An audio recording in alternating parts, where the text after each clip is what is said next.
अच्छा, सरसों का नाम सुनते ही क्या ख्याल आता है?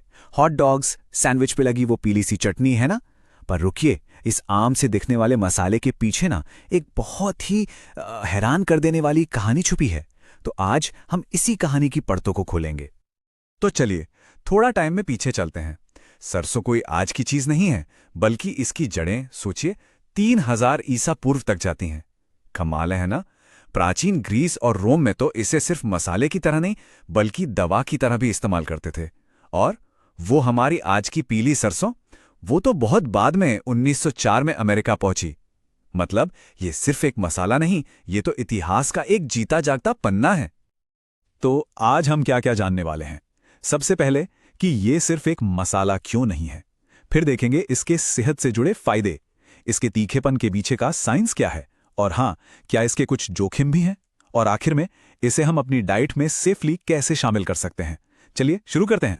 तो चलिए शुरू करते हैं हमारे पहले पड़ाव से। ये समझना बहुत जरूरी है कि सरसों सिर्फ उस पीली बोतल वाली चीज का नाम नहीं है, ये उससे कहीं ज्यादा है। देखिए, सरसों के मुख्य तौर पर 3 चेहरे हैं। एक है पीली सरसों, जिसे सिनेपिस एल्बा कहते हैं। ये हल्की और थोड़ी मीठी होती है। फिर आती है भूरी सरसों, यानी ब्रासिका जुन्सिया। ये थोड़ी मसालेदार और तीखी होती है। और आखिर में है काली सरसों, ब्रासिका नाइग्रा। भाई, ये तो सबसे तेज, गरम और कड़वी होती है। मतलब हर एक का अपना अलग ही अंदाज है। और ये सिर्फ स्वाद की बात नहीं है, ये ग्लोबल चीज है। देखिए, 2019 के आंकड़ों को देखें तो दुनिया में सबसे ज्यादा सरसों पैदा करने वाला देश था नेपाल, पूरे 32% के साथ। उसके बाद आता है रूस और फिर कनाडा। मतलब ये छोटा सा दाना पूरी दुनिया में कितना अहम है, इसका अंदाजा आप लगा सकते हैं। तो ठीक है, ये दुनिया भर में उगती हैं, पर इसके फायदे क्या हैं? चलिए अब जरा सरसों के हैरान करने वाले हेल्थ बेनिफिट्स पर नजर डालते हैं। जैसा कि हमने पहले भी कहा, पुराने जमाने से ही इसे एक औषधीय पौधे के तौर पर जाना जाता रहा है। सबसे पहली बात, यह हमारे पाचन के लिए एक नेचुरल स्टिमुलेंट की तरह काम कर सकती है। मतलब ये पेट में उन रसों को बनाने में मदद करती है जो खाना पचाने के लिए जरूरी होते हैं। और कभी सरसों के लेप के बारे में सुना है? इसकी तासीर गर्म होती है, इसीलिए पुराने जमाने से ही मांसपेशियों में दर्द, गठिया या जोड़ों के दर्द से राहत पाने के लिए इसका इस्तेमाल होता आया है। यही नहीं, सरसों के बीजों में सेलेनियम और ओमेगा 3 फैटी एसिड्स भी होते हैं। ये वो चीजें हैं जो शरीर के अंदर की सूजन को कम करने में मदद कर सकती हैं। छोटा पैकेट, बड़ा धमाका। और तो और, सर्दी, जुकाम और साइनस की दिक्कतों में भी ये काफी काम आती है।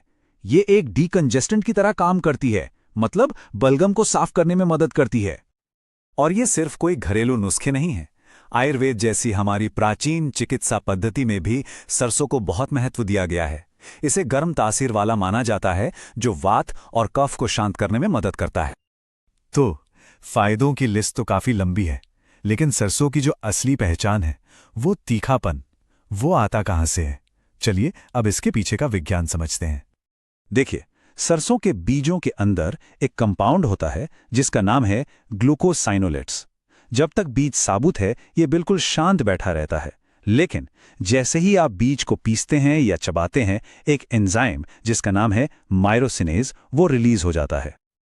और बस यहीं से शुरू होता है असली खेल। इसे आप मस्टर्ड बॉम्ब रिएक्शन कह सकते हैं। ये मायरोसिनेज एंजाइम ग्लूकोसाइनोलेट्स को आइसोथियोसाइनेट्स नाम के एक नए कंपाउंड में बदल देता है। और यही वो चीज है जो हमें वो तीखा, नाक में झंझनाहट पैदा करने वाला जबरदस्त स्वाद देती है। तो ये केमिकल रिएक्शन हमें स्वाद तो देता है, पर सवाल ये है कि क्या ये दमदार कंपाउंड्स हमेशा हमारे लिए फायदेमंद होते हैं? और यहीं पर कहानी एक नया मोड़ लेती है। चलिए आप सिक्के का दूसरा पहलू देखते हैं। जिन कंपाउंड्स के वजह से सरसों के फायदे हैं, वही कुछ लोगों के लिए परेशानी का सबब भी बन सकते हैं। हम यहां 3 बड़ी चिंताओं पर बात करेंगे: गोइट्रोजेनिक असर, एरुसिक एसिड और सरसों से होने वाली एलर्जी। सबसे पहले गोइट्रोजन। सरसों में कुछ ऐसे तत्व होते हैं जो थायराइड ग्लैंड के काम में रुकावट डाल सकते हैं। इसलिए जिन लोगों को हाइपोथायरॉयडिज्म की समस्या है, उन्हें इसे खाते समय थोड़ी सावधानी बरतनी चाहिए। अब आते हैं एरुसिक एसिड पर। यह एक तरह का फैटी एसिड है जो सरसों के तेल में मिलता है। हेल्थ एक्सपर्ट्स ने इसकी एक डेली लिमिट तय की है, जो है 7 मिलीग्राम प्रति किलोग्राम बॉडी वेट। और आपको जानकर हैरानी होगी कि ये लिमिट पार करना बहुत आसान हो सकता है। कुछ स्टडीज बताती हैं कि सिर्फ 10 ग्राम यानी लगभग 2 चम्मच सरसों कुछ मामलों में इस डेली लिमिट को पार कर सकती है।